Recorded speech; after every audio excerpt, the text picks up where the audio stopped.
ప్రభు నామానికి మహిమ కలుగును గాక. కూడొచ్చిన మీ అందరికీ కర్మేల ఆత్మీయ సహవాస సంఘ విశ్వాసులందరికీ మన ప్రభువును ప్రియరక్షకుడునైన యేసుక్రీస్తు వారి శ్రేష్టమైన నామములో శుభములు మరియు అందరికీ వందనాలండి. నిర్గమాకాండం 20వ అధ్యాయం. నిర్గమాకాండం 20వ అధ్యాయాన్ని మనం ధ్యానం చేసుకుందాం. 20వ అధ్యాయంలో సీనాయి పర్వతం మీద దేవుడు ఎన్నో సంగతులు బయలుపరిచారు. ఇశ్రాయేలీయులు అనుసరించవలసినటువంటి ఆజ్ఞలను, వారు దేవునికి నిర్మించాల్సినటువంటి ప్రత్యక్ష గుడారమును, యాజకులు ఏర్పాటు, బలులు గూర్చి దేవుడు వారికి ఈ ధర్మశాస్త్రంలో బయలుపరిచారు. సీనాయి పర్వతం మీద దేవుడు బయలుపరిచిన వాటన్నిటికీ ఈ అధ్యాయంలోని 10 ఆజ్ఞలు పునాదిగా ఉన్నాయి. ఇశ్రాయేలులందరికీ వీటిని అనుసరించాల్సిన బాధ్యతలు ఇవ్వబడ్డాయి. పాత నిబంధనలో దేవుడు బయలుపరిచిన ఆజ్ఞలన్నిటిలో కూడా ఇవి అతి శ్రేష్టమైనవి అన్నమాట. ఇవి చాలా ప్రాముఖ్యమైనవి. వీటిని గురించి మనం విశేషంగా ధ్యానం చేయటం మంచిది. ఈ 10 ఆజ్ఞల గురించి వివరంగా మనం తెలుసుకోవడం మంచిదన్నమాట. పాత నిబంధన అంతటిలో కూడా వీటి విశేషతను గూర్చి మనం ధ్యానిద్దాం. 1 నుంచి 17 వచనాల వరకు మనం చదువుకుందాం. దేవుడు ఈ ఆజ్ఞలన్నీ వివరించి చెప్పెను. నీ దేవుడనైన యెహోవాను నేనే దాసుల గృహమైన ఐగుప్తు దేశంలో నుండి నిన్ను వెలుపలకు రప్పించి తిని. నేను తప్ప వేరొక దేవుడు నీకు ఉండకూడదు. పైన ఆకాశం అందే గాని, క్రింది భూమి అందే గాని, భూమి క్రింద నీళ్లయందే గాని ఉండు దేని రూపమునైనను విగ్రహమునైనను నీవు చేసుకొనకూడదు. వాటికి సాగిలపడకూడదు, వాటిని పూజింపకూడదు. ఏలయనగా నీ దేవుడనైన యెహోవానగు నేను రోషము గల దేవుడను. నన్ను ద్వేషించు వారి విషయంలో 3-4 తరముల వరకు తండ్రుల దోషమును కుమారుల మీదకు రప్పించుచు, నన్ను ప్రేమించి నా ఆజ్ఞలు గైకొని వారిని 1000 తరముల వరకు కరుణించువాడనై ఉన్నాను. నీ దేవుడైన యెహోవా నామమును వ్యర్థముగా నుచ్చరింపకూడదు. యెహోవా తన నామమును వ్యర్థముగా నుచ్చరింపు వానిని నిర్దోషిగా ఎంచడు. విశ్రాంతి దినమును పరిశుద్ధముగా ఆచరించుటకు జ్ఞాపకముంచుకునుము. 6 దినములు నీవు కష్టపడి నీ పని అంతయు చేయవలెను. 7వ దినము నీ దేవుడైన యెహోవాకు విశ్రాంతి దినము. దానిలో నీవైనను, నీ కుమారుడైనను, నీ కుమార్తె అయినను, నీ దాసుడైనను, నీ దాసి అయినను, నీ పశువైనను, నీ ఇండ్లలో ఉన్న పరదేశి అయినను ఏ పనియు చేయకూడదు. 6 దినములలో యెహోవా ఆకాశమును, భూమిని, సముద్రమును, వాటిలోని సమస్తమును సృజించి 7వ దినమున విశ్రమించెను. అందుచేత యెహోవా విశ్రాంతి దినమును ఆశీర్వదించి దాన్ని పరిశుద్ధపరచెను. ఈ దేవుడైన యెహోవా నీకు అనుగ్రహించు దేశములో నీవు దీర్ఘాయుష్మంతుడు వగునట్లు నీ తండ్రిని నీ తల్లిని సన్మానించుము. నరహత్య చేయకూడదు, వ్యభిచరింపకూడదు, దొంగిలకూడదు, నీ పొరుగువాని మీద అబద్ధ సాక్ష్యము పలుకకూడదు, నీ పొరుగువాని ఇల్లు ఆశింపకూడదు, నీ పొరుగువాని భార్యనైనను, అతని దాసునైనను, అతని దాసినైనను, అతని ఎద్దునైనను, అతని గాడిదనైనను నీ పొరుగువాని దగు దేనినైనను ఆశింపకూడదు అని చెప్పాను. ఇవన్నీ కూడా దేవుని యొక్క ఆజ్ఞలు. ఈ 10 ఆజ్ఞలు ఇశ్రాయేలీలు తప్పనిసరిగా ఆచరించాలి. వీటిని ఆజ్ఞలు అంటారు, లేకపోతే 10 మాటలు అంటారు. నిర్గమాకాండం 31వ అధ్యాయం. నిర్గమాకాండం 31:18. మరియు ఆయన సీనాయి కొండ మీద మోషేతో మాట్లాడుట చాలించిన తరువాత ఆయన తన శాసనములు గల 2 పలకలను, అనగా దేవుని వ్రేలితో వ్రాయబడిన రాతి పలకలను అతనికి ఇచ్చాను.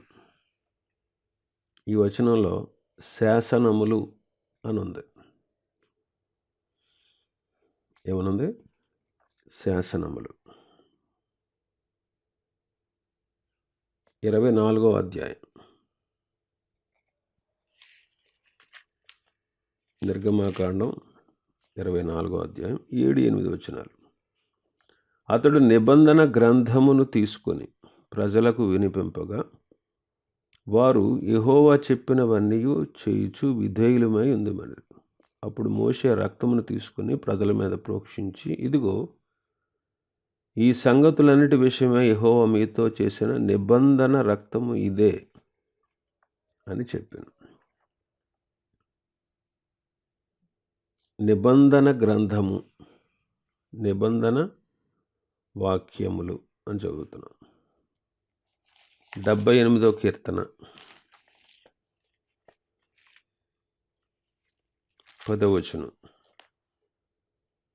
వారు దేవుని నిబంధనను గైకొనకపోయిరి, ఆయన ధర్మశాస్త్రము అనుసరింపనొల్లకపోయిరి.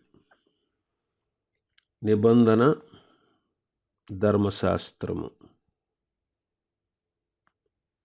ఈ 10 ఆజ్ఞల్ని ధర్మశాస్త్రము అంటారు. ఈ 10 ఆజ్ఞల్ని ధర్మశాస్త్రము అంటారు. రోమాపత్రిక 13వ అధ్యాయం 8 నుంచి. ఒకరినొకడు ప్రేమించడు విషయంలో తప్ప మరేమీ ఎవనికిని అచ్చి ఉండవద్దు. పొరుగువానిని ప్రేమించువాడే ధర్మశాస్త్రము నెరవేర్చిన వాడు. ఎలాగనగా వ్యభిచరింపవద్దు, నరహత్య చేయవద్దు, దొంగిలవద్దు, ఆశింపవద్దు, మరి అనునవియు మరి ఏ ఆజ్ఞను ఉన్న ఎడల అదియును నిన్ను వలె నీ పొరుగువాన్ని ప్రేమింపవలనని వాక్యములో సంక్షేపముగా ఇమిడి ఉన్నవి. ప్రేమ పొరుగువానికి కీడు చేయదు గనుక ప్రేమ కలిగి ఉండుట ధర్మశాస్త్రమును నెరవేర్చుట.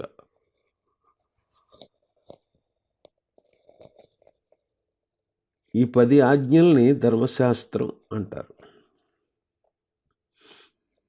ఇంకా ఆదికాండము, నిర్గమకాండము, లేవీకాండము, సంఖ్యాకాండము, ద్వితీయోపదేశకాండము, ఈ 5 కాండాలని కలిపి కూడా ధర్మశాస్త్రము అంటారు. మన ప్రియ ప్రభువు పాత నిబంధన అంతటిని 3 భాగాలుగా విభజించి చెప్పారు. యేసు ప్రభు పాత నిబంధన అంతటిని 3 భాగాలుగా చెప్పారు. చూడండి, లోకాసు వార్త 24:44 వచనం. 24వ అధ్యాయం 44. అంతటా ఆయన మోషే ధర్మశాస్త్రములోను ప్రవక్తల గ్రంథములలోను కీర్తనలలోను నన్ను గూర్చి వ్రాయబడినవన్నీ నెరవేరవలనని నేను మీ వద్ద ఉన్నప్పుడు మీతో చెప్పిన మాటలు నెరవేరినవని వారితో చెప్పాను. మోషే ధర్మశాస్త్రము, ప్రవక్తల గ్రంథము, కీర్తనల గ్రంథములలో యేసుక్రీస్తు ప్రభువును గూర్చి వ్రాయబడినవన్నీ కూడా ఆయన చెప్పారు. కాబట్టి మోషే రాసినటువంటి 5 గ్రంథాలని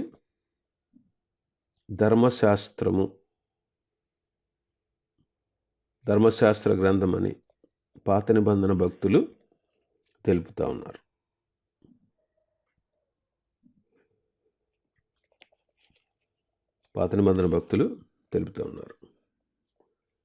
నెహెమియా గ్రంథం 10వ అధ్యాయం. నెహెమియా గ్రంథం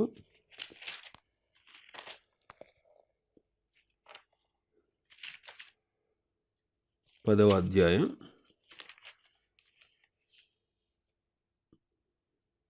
34 నుంచి చదువుతాను.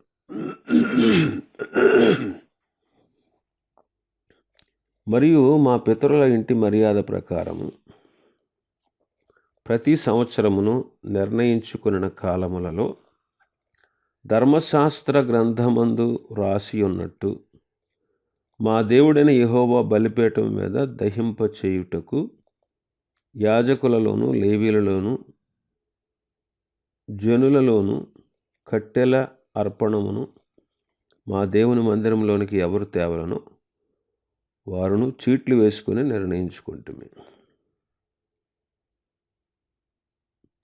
మరియు మా భూమి యొక్క ప్రథమ ఫలములను, సకల వృక్షముల ప్రథమ ఫలములను ప్రతి సంవత్సరము ప్రభు మందిరమునకు మేము తీసుకుని వచ్చినట్లుగా నిర్ణయించుకుంటుమి.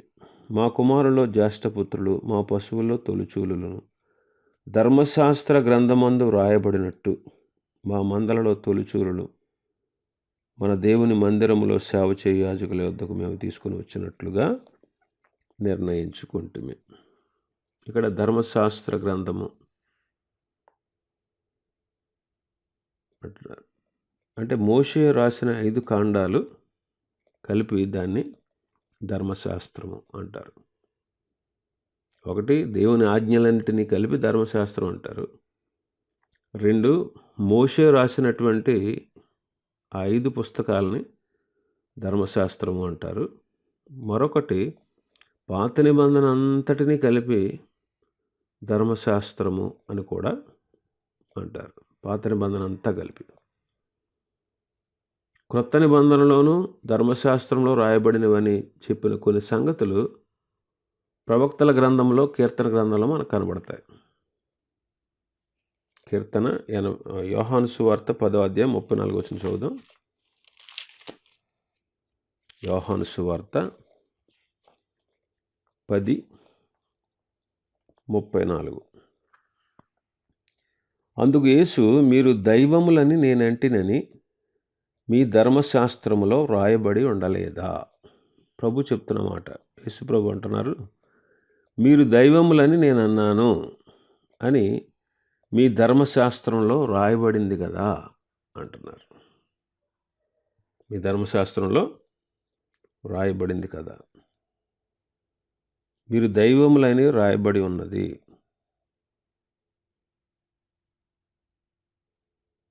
ఇదే మాట కీర్తన 82లో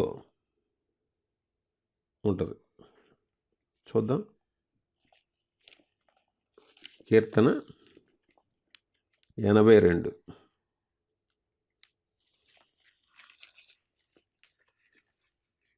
82వ కీర్తన 6వ వచనం.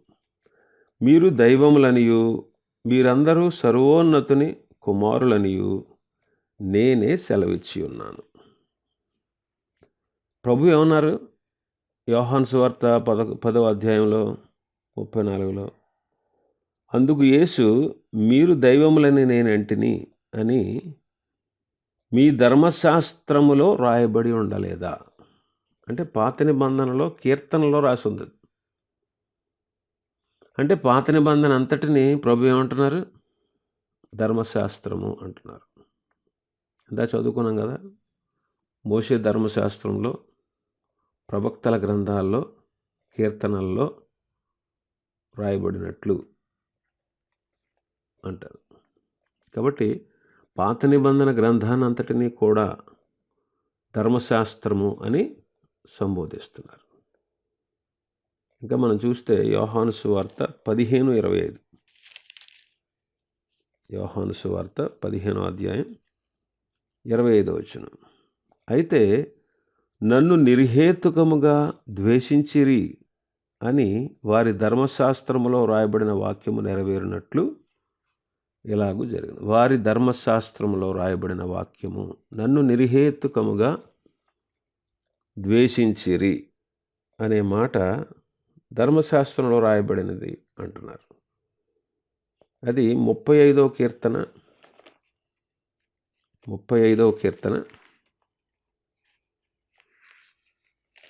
19వ వచనంలో రాయబడింది. చూడండి, నిర్హేతుకముగా నాకు శత్రువులైన వారిని నన్ను గూర్చి సంతోషింపనీయకుము, నిర్నిమిత్తముగా నన్ను ద్వేషించు వారిని కన్నుగీట నీకు. నిర్హేతుకముగా నాకు శత్రువులయ్యారు, నన్ను ద్వేషించారు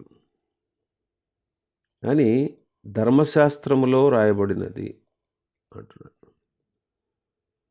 కాబట్టి పాత నిబంధన అంతటినీ కూడా ఏమంటున్నారు? ధర్మశాస్త్రం. కొరింథీయులకు రాసిన మొదటి పత్రిక 14వ అధ్యాయం 21వ వచనం. కొరింథీయులకు రాసిన మొదటి పత్రిక 14:21. అన్య భాషలు మాట్లాడు జనుల ద్వారాను పరజనుల పెదవుల ద్వారాను ఈ జనులతో మాట్లాడుదును, అప్పటికైనను వారు నా మాట వినకపోదురని ప్రభువు చెప్పుచున్నాడని ధర్మశాస్త్రములో రాయబడి ఉన్నది. ఈ మాట ఎక్కడ రాయబడి ఉందంట? ధర్మశాస్త్రంలో రాయబడిందంట. ఏ మాట? అన్య భాషలు మాట్లాడు జనుల ద్వారాను పరజనుల పెదవుల ద్వారాను ఈ జనులతో మాట్లాడుదును అని. అది ఎక్కడుంది అంటే యెషయా గ్రంథం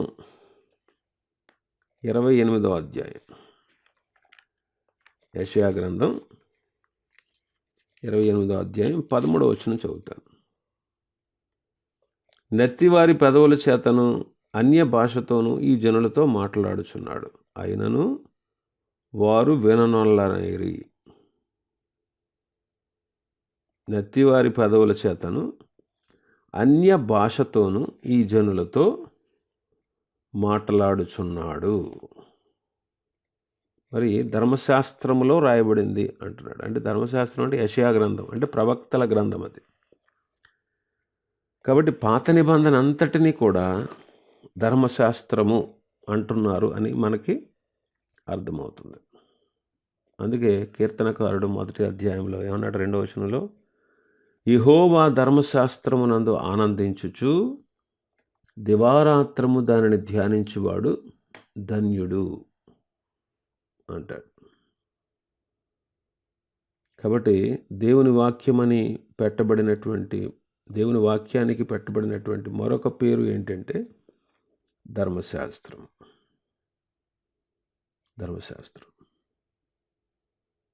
కాబట్టి 10 ఆజ్ఞల్ని ధర్మశాస్త్రం అంటారు. మోషే రాసిన 5 కాండాల ఆ పుస్తకాలు 5టిని ధర్మశాస్త్రం అంటారు. పాత నిబంధన గ్రంథాన్నంతటినీ కూడా ధర్మశాస్త్రము అంటారు. ఇంకా రెండవది, ఈ 10 ఆజ్ఞలు 2 పలకల మీద రాయబడ్డాయి. అది దేవుని వ్రేలితో రాయబడ్డాయి. నిర్గమాకాండం 31:18. మరియు ఆయన సీనాయి కొండ మీద మోషేతో మాట్లాడుట చాలించిన తరువాత ఆయన తన శాసనములు గల 2 పలకలను, అనగా దేవుని వ్రేలితో రాయబడిన రాతి పలకలను అతనికి ఇచ్చెను. దేవుని వ్రేలితో రాయబడ్డాయి. 32వ అధ్యాయం 16వ వచనం.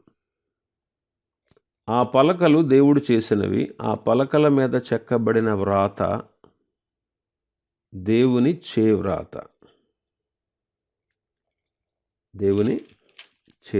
34వ అధ్యాయం 28వ వచనం. అతడు 40 రేయింబగళ్ళు యెహోవాతో కూడా అక్కడ నుండెను. అతడు భోజనము చేయలేదు, నీళ్లు త్రాగలేదు. అంతలో ఆయన ఆ నిబంధన వాక్యములను అనగా 10 ఆజ్ఞలను ఆ పలకల మీద వ్రాసెను. పలకల మీద రాశాను. కాబట్టి దేవుని యొక్క ఆజ్ఞలు 2 పలకల మీద దేవుడు తన చేతి వ్రాతతో రాసినట్టు మనం చదువుతున్నాం. ఈ 10 ఆజ్ఞలు కూడా 4 ఆజ్ఞలు దేవుని పట్ల మానవుడు చూపించాల్సినటువంటి విధులు. ఈ ధర్మశాస్త్రంలో అంటే ఈ 10 ఆజ్ఞల్లో మొదటి 4 ఆజ్ఞలు దేవుని పట్ల మానవుడు చూపించాల్సిన విధుల గురించి రాయబడ్డాయి. తర్వాత 6 ఆజ్ఞలు ఒక మానవుడు తోటి మానవుని పట్ల చూపించాల్సినటువంటి విధులను గురించి రాయబడ్డాయి. అంటే దేవునికి సంబంధించిన ఆజ్ఞలు 4 ఒక పలక మీద, మానవులకు సంబంధించిన 6 ఆజ్ఞలు 2వ పలక మీద రాయబడ్డాయి అని చాలామంది బైబిల్ పండితులు చెబుతారు. మోషే ఆ పలకల్ని పగలగొట్టిన తర్వాత మరలా ఆ 10 ఆజ్ఞలు అలాగే ఆ 2 పలకల మీద దేవుడు వ్రాశారు.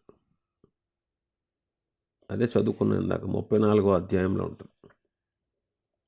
34వ అధ్యాయం 27, 28 వచనాల్లో మళ్ళీ దేవుడు ఆ పలకల మీద తన చేవ్రాతతో ఈ 10 ఆజ్ఞలు రాశారు. మూడవది, ఈ 10 ఆజ్ఞలను మన ప్రియమైన ప్రభు యేసుక్రీస్తు ప్రభు వారు 2 ఆజ్ఞలుగా చేసి క్రొత్త నిబంధనలో మాట్లాడారు. 2 ఆజ్ఞలుగా చేశారు. ఈ 10 ఆజ్ఞల్ని 2 ఆజ్ఞలుగా ప్రభు మాట్లాడతారు. మార్కు సువార్త 12వ అధ్యాయం. మార్కు సువార్త 12వ అధ్యాయం 28వ వచనం. శాస్త్రులలో ఒకడు వచ్చి వారు తర్కించుట విని ఆయన వారికి బాగుగా ఉత్తరమిచ్చినని గ్రహించి ఆజ్ఞలన్నిటిలో ప్రధానమైనది ఏదని ఆయనను అడిగాను. అందుకు యేసు ప్రధానమైనది ఏదనగా, ఓ ఇశ్రాయేలు వినుము, మన దేవుడైన ప్రభువు అద్వితీయ ప్రభువు. నీవు నీ పూర్ణ హృదయముతోను, నీ పూర్ణ ఆత్మతోను, నీ పూర్ణ వివేకముతోను, నీ పూర్ణ బలముతోను నీ దేవుడైన ప్రభువును ప్రేమింపవలెనన్నది ప్రధానమైన ఆజ్ఞ. రెండవది, నీవు నిన్ను వలె నీ పొరుగువానిని ప్రేమింపవలెనన్నది రెండవ ఆజ్ఞ. వీటికంటే ముఖ్యమైన ఆజ్ఞ మరేదియూ లేదని అతనితో చెప్పాను. మన ప్రభు 2 ఆజ్ఞలుగా చేసి మాట్లాడుతూ ఉన్నారు. మొదటిది, మన దేవుడైన ప్రభువు అద్వితీయ ప్రభువు. నీవు నీ పూర్ణ హృదయముతో, నీ పూర్ణ ఆత్మతో, నీ పూర్ణ వివేకముతో, నీ పూర్ణ బలముతో నీ దేవుడైన ప్రభువును ప్రేమించాలి. ఇది ప్రధానమైన ఆజ్ఞ. ఇందులో మొదటి 4 ఆజ్ఞలు ఇమిడి ఉన్నాయి. దేవుణ్ణి ఎలాగ ప్రేమించేవాడు వేరొక దేవుణ్ణి కలిగి ఉండడు. దేవుణ్ణి పూర్ణ హృదయంతో, పూర్ణాత్మతో, పూర్ణ వివేకంతో, పూర్ణ బలముతో ప్రేమించేవాడు వేరొక దేవుణ్ణి కలిగి ఉండడు. వాడు విగ్రహారాధన కూడా చేయడు. దేవుని నామాన్ని వ్యర్థముగా ఉచ్చరింపడు. విశ్రాంతి దినాన్ని కూడా ఘనముగానే వాడు ఆచరిస్తాడు. ఇవి దేవుని పట్ల మానవునికి ఉన్నటువంటి విధులు. కాబట్టి ఈ 4 ఆజ్ఞలు అనుసరించడం దేవుని పట్ల ప్రేమ ఉన్నవాడికి మాత్రమే జరుగుతుంది. వాడే జరిగిస్తాడు. దేవుని ప్రేమించేవాడు ఈ 4 నెరవేరుస్తాడు. దేవుని ప్రేమించడం అంటే ఈ 4 ఆజ్ఞలు నెరవేర్చడం. రెండవదిగా, నిన్ను వలె నీ పొరుగువాన్ని ప్రేమించాలి అన్నారు. అందులో 6 ఆజ్ఞలు ఇమిడి ఉన్నాయి. ఇతరుల యెడల మనం కలిగి ఉండాల్సినటువంటి ప్రేమ అన్నమాట. ప్రేమ ఇతరులకు హాని చేయదు, ఇతరుల సొమ్మును నష్టపరచదు, పొరుగువాని యొక్క కుటుంబ నెమ్మదిని చెరపదు, తల్లిదండ్రులను సన్మానిస్తుంది, ఇతరులకు హానికరమైనటువంటి మాటలు పలకదు, ఇతరులది ఏది ఆశించదు. ఈ 6 కూడా నెరవేర్చడం అంటే పొరుగువారిని ప్రేమించడంలోనే ఇమిడి ఉంది. అందుకే రోమాపత్రిక 13 రోమాపత్రిక 13వ అధ్యాయం 10వ వచనం చదవండి. 10వ వచనం, ప్రేమ పొరుగువానికి కీడు చేయదు గనుక ప్రేమ కలిగి ఉండుట ధర్మశాస్త్రమును నెరవేర్చుట. కాబట్టి ఈ ఆజ్ఞలన్నిటి సారాంశము ఏంటి అంటే ప్రేమ. మనం దేవుని పట్ల ప్రేమ కలిగి ఉండాలి, పొరుగువారి పట్ల ప్రేమ కలిగి ఉండాలి. ప్రేమ కలిగి ఉండడం అనేది ధర్మశాస్త్రాన్ని నెరవేర్చడమే.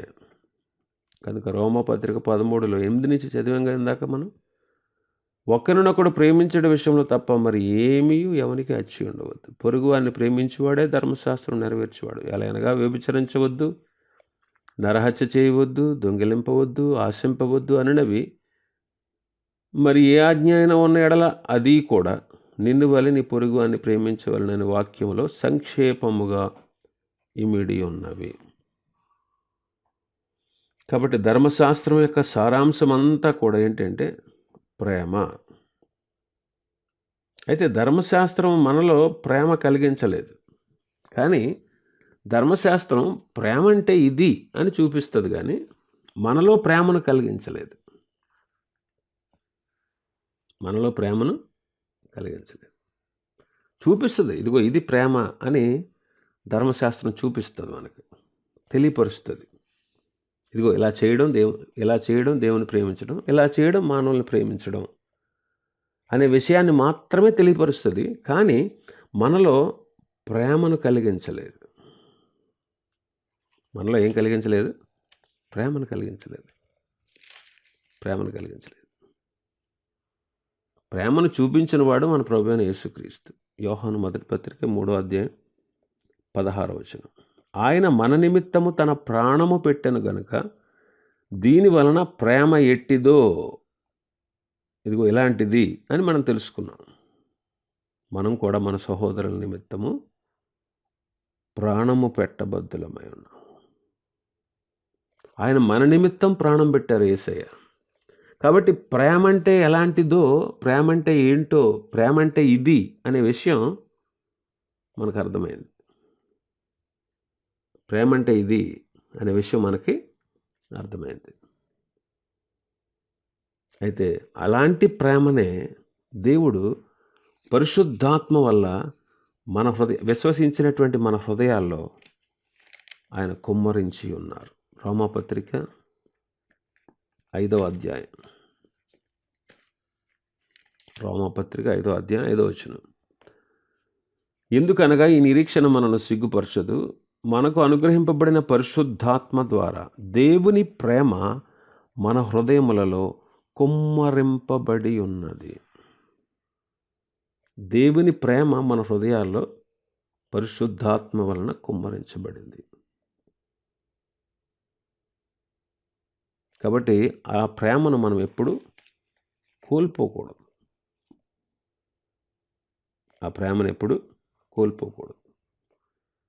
యోహాను మొదటి పత్రిక 2:15లో ఏమన్నట్టు చూడండి. యోహాను రాసిన మొదటి పత్రిక 2వ అధ్యాయం 15వ వచనం, ఈ లోకమునైనను లోకములో ఉన్నవాటినైనను ప్రేమింపకుడి. ఎవడైనను లోకమును ప్రేమించిన యెడల తండ్రి ప్రేమ వానిలో నుండదు. ఎవడైనా లోకాన్ని ప్రేమిస్తే తండ్రి ప్రేమ వానిలో ఉండదు అంటాడు. అంటే దీని అర్థం ఏంటంటే, మన లోకాన్ని ప్రేమిస్తే దేవుడు మనల్ని ప్రేమించడానికి కాదు. మనం లోకాన్ని ప్రేమించినప్పుడు తండ్రి ప్రేమ లాంటి ప్రేమను ఎదుటి వాళ్ళ పట్ల మనం కనుపరచలేం, దేవుని పట్ల కనుపరచలేం. అసలు పరిశుద్ధాత్మ వలన మన హృదయాల్లో దేవుని ప్రేమ కుమ్మరించబడింది. మన హృదయాల్లో కుమ్మరించబడినటువంటి ప్రేమ ఇతరులకి మనం కనుపరచాలి. అది దైవికమైన ప్రేమ, దేవుని ప్రేమ. అయితే లోకాన్ని మనం ప్రేమించినప్పుడు ఏమవుతుందంటే తండ్రి ప్రేమ మనలో నుంచి బయలు వెళ్ళదు. తండ్రి ప్రేమ లాంటి ప్రేమను మనం చూపించలేం లోకంలో ఉన్న మిగతా వారి మీద.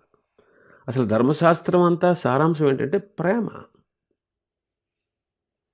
ప్రేమ ప్రేమ అంటే ఏంటో ధర్మశాస్త్రం చూపించింది. ప్రేమ అంటే ఏంటో యేసుక్రీస్తు ప్రభు రుజువు చేశారు. ప్రేమను ఎలాగ చూపించాలో పరిశుద్ధాత్మను మన హృదయాల్లో ఆయన కుమ్మరించారు. కాబట్టి ఆ ప్రేమను మనం కోల్పోకుండా క్రీస్తు ప్రేమను కలిగి ఉన్నవారుగా మనం జీవించాలి. ఇంకా 4వది, ఈ ఆజ్ఞల విషయంలో చాలా తప్పుడు అభిప్రాయాలు ఉన్నాయి చాలామందికి. అందులో ఒకటి ఏంటంటే, విశ్వాసుల జీవితాలపై నీతి విషయంలో ఎలాంటి ప్రభుత్వము, ఎలాంటి అధికారం కూడా లేదు అని నమ్మే బోధ చాలామంది చేస్తూ ఉంటారు. అంటే దీని అర్థం ఏంటంటే,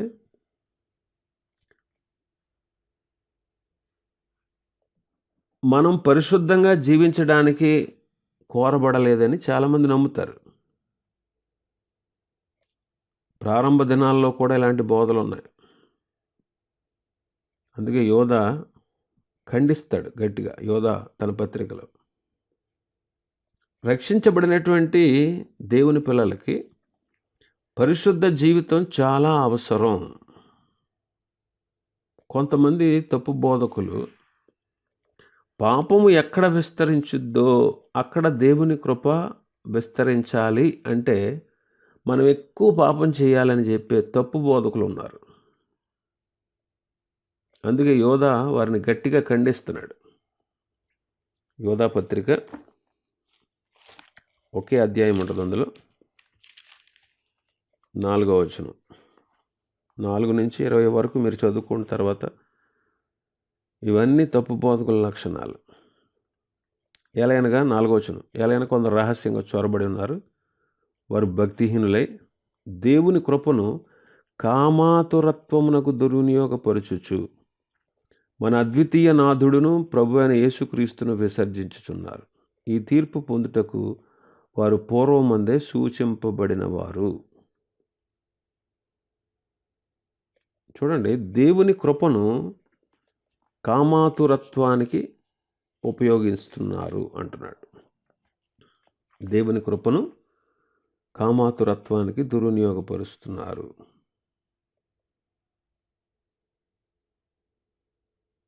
ఇంకా రోమాపత్రిక 7వ అధ్యాయంలో ఉన్న మాటను ఆధారం చేసుకుని, రోమాపత్రిక 7వ అధ్యాయం 18 నుంచి, నా యందు అనగా నా శరీరమందు మంచిదేది నివసింపదని నేను ఎరుగుదును. మేలైనది చేయవలనని కోరిక నాకు కలుగుచున్నది కానీ దాన్ని చేయుట నాకు కలుగుటలేదు. నేను చేయగోరు మేలు చేయక చేయగోరని కీడు చేయుచున్నాను. నేను కోరని దానిని చేసిన ఎడల దానిని చేయునది నా యందు నివసించు పాపమే కానీ ఇకను నేను కాదు అని ఉంది కదా. ఈ మాటను ఆధారం చేసుకుని మనం పాపం చేసినా సరే దేవుడు తన కృపను బట్టి మనకు క్షమిస్తాడు, కాబట్టి మనం పాపం చేసేయొచ్చు అనే తప్పు బోధ ఈనాటి దినాల్లో కూడా అక్కడక్కడ మనం చూస్తూ ఉన్నాం.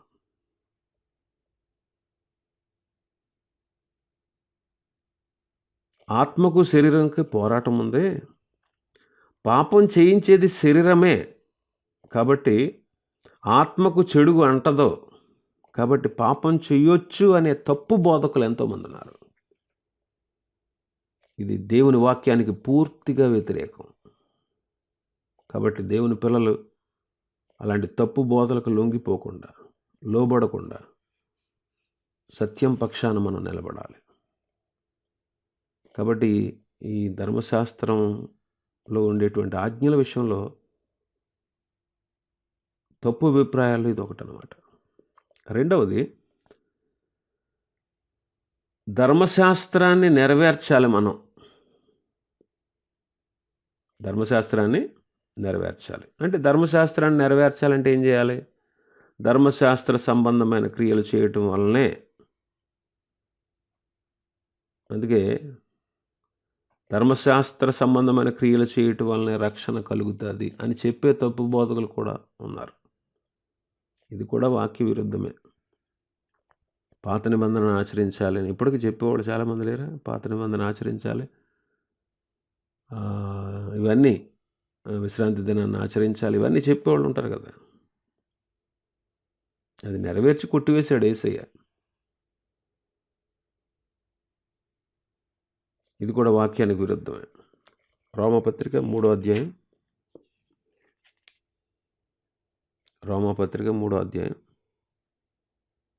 20వ వచనం నుంచి. ఎలాగనగా ధర్మశాస్త్ర సంబంధమైన క్రియల మూలంగా ఏ మనుష్యుడు ఆయన దృష్టికి నీతిమంతుడని తీర్చబడాడు.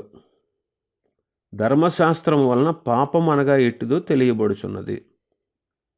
ఇట్లుండగా ధర్మశాస్త్రమునకు వేరుగా దేవుని నీతి బయలుపడుచున్నది. దానికి ధర్మశాస్త్రమును ప్రవక్తలను సాక్ష్యమిచ్చుచున్నారు. అది క్రీస్తునందలి విశ్వాసం మూలమైనదై నమ్మువారి అందరికీ కలుగు దేవుని నీతి అయి ఉన్నది. కాబట్టి దేవుని నీతి ధర్మశాస్త్రం వల్ల కలగదు. క్రీస్తునందలి విశ్వాసము ద్వారా నమ్మువారికి మాత్రమే దేవుని నీతి కలుగుతుంది. కాబట్టి ధర్మశాస్త్రం నెరవేరిస్తేనే మనం రక్షణ పొందుతామని చెప్పేది తప్పు బోధ. 3వ తప్పు అభిప్రాయం, కృపను ధర్మశాస్త్రాన్ని ఏకం చేయడం. కృపని ధర్మశాస్త్రాన్ని కూడా చాలామంది ఏం చేస్తారు? ఏకం చేసేస్తారు. 11వ అధ్యాయం రోమపత్రిక 6వ వచనం.